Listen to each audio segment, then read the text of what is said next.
dear Algernon. I hope you are behaving yourself. I'm feeling very well, Aunt Augusta. That isn't the same thing. In fact, the two rarely go together. You're so smart, Gwendolyn. I am always smart. Am I not, Mr. Worthing? Why, yes, you are quite perfect, Miss Fairfax. Oh, I hope not. That would leave no room for developments, and I plan to develop in many directions. Apologize if we're late, Algernon. I had to call Miss Lady Hadbury. Now, I'll have some tea and one of those cucumber sandwiches you promised me. Certainly, Aunt Augusta. Gwendolyn, won't you sit here? I'm quite comfortable where I am. Good heavens!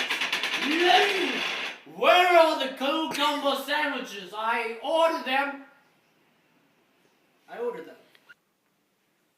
There were no cucumbers in the market this morning. I went down twice. No cucumbers? No cucumbers. You are pushing my buttons, Lane. That'll do, thank you. I am quite distressed. There are no cucumbers. It really makes no matter, Algernon. I had some crumpets with Lady Hadbury earlier. Thank you. I've quite a treat for you tonight, Algernon. We shall have dinner with Mary Beth. I'm sorry, Aunt Augusta, but I cannot make it tonight. Dinner will be lovely, but I just don't want to go. I hope not, Algernon. That would put us at a great disservice. It's a disappointment to me, because my dear friend Bunbury is ill again, and I have to spend the evening with him, and I still don't want to go to dinner. It is very strange. This Mr. Bunbury seems to suffer from curiously ill health. Yes, poor Bunbury is invalid. And I must say, Algernon, that I think it is high time that Mr. Bunbury made up his mind about whether he was going to live or die. I should be obliged if you would ask Mr. Bunbury for me to be kind enough to have a relapse on Saturday, for I rely on you to arrange my music and for my last recital. I'll speak to Bunbury if he is still conscious. I'm sure he'll be fine by Tuesday. Of course, the music is a great difficulty. You see, when one plays good music, people don't listen. But when one plays bad music, people talk. But I'll run over the program with you in the other room. That was quite thoughtful of you. You'll have to catch me.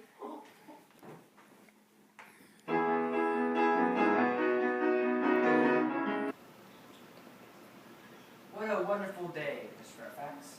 Please, don't talk to me about the weather, Mr. Worthing. Whenever people talk to me about the weather, I always feel quite certain that they mean something else, and it makes me so nervous. I do mean something else. I thought so. In fact, I'm never wrong. Well, I would like to take advantage of Miss Bracknell's absence. I would certainly advise you to do so. Mama has a way of suddenly coming back into the room. I've admired you more than any other girl since I met you. I'm quite aware of that fact, Mr. Worthing. For me, you have always had an irresistible fascination. You know, Mr. Worthing, we live in a world of ideals, and my ideal has always been to marry a man of the name of Earnest. There is something about that name that inspires absolute confidence. The moment Algernon mentioned your name to me, I knew I was destined to love you. Do you really love me? Passionately. Smashing! You have just made me really, really happy. My own Earnest. But you don't love me because my name is specifically Earnest. But your name is Earnest. Yes, but I'm saying figuratively in speech with possibility of it's not Earnest. That is clearly a metaphysical situation that has nothing to do with the real facts of real life. Oh. Ooh. Honestly, I'm not a big fan of the name Earnest. I don't think it suits me. It suits you perfectly well. It's a splendid name, and it produces music of its own. It has its own vibrations. Well, Gwendolyn, there are many good names out there. Specifically, I like the name Jack. Jack. That's a usually plain name. It has no music in it. I've known many Jacks, and they're all very ordinary. I pity any woman married to the man the name of Jack. Oh, that's heartbreaking. Gwendolyn, let's get married at once. Married, Mr. Worthing? Yes, married. I love you and you love me. Mm-hmm. You know that I adore you, Mr. Worthing, but nothing has been said about marriage. Well, can I propose to you now? Yes, I think it'd be an admirable opportunity. And I'll tell you beforehand that I'm fully determined to accept you. Gwendolyn. What, Mr. Worthing? What do you have to say to me now? Gwendolyn, will you marry me? Of course I will, darling. Oh, hell no! Bracknell, you gotta retire now, girl. This is no place for you. Mr. Worthing is not finished yet. Gwendolyn, you are not engaged. Wait in the carriage. Mama, get the camera out of my face! Gwendolyn, come back to me. Bye, Mr. Worthing. Take a seat, Mr. Worthing.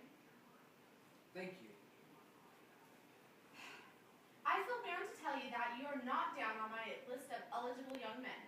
However, I am quite ready to enter your name, should your answers be what a really affectionate mother requires. Do you smoke? I do smoke. I'm glad to hear it. A man should always have an occupation of some kind. There are far too many idle young men in London.